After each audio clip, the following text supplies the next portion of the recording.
آب دیگه، میگه شراب ندیدی. گلولات توپلی اینجا. سی گلولات توپلی اینا پشکل گوسفندن.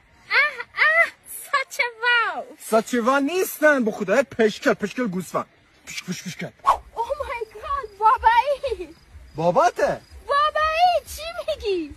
خودم نگیز، نه بازم. خب عزیزم تو نگفتی دقیقا کجا به دنیا آمدی؟ من خارج به دنیا آمدم، کلم خارج بودم، هم قبل از تولد، بعد از تولد، کلم خارج بزرگ شدم. ماشالله این کبرای نوه عواز قرمحلی نازم. چی میگی آقا؟ کبرا کیه؟ من اسم مانداناست. این نوه عواز قرمحلی نازمه؟ چه دختر عواز قرمحلی نوه ماندانا همده ای ما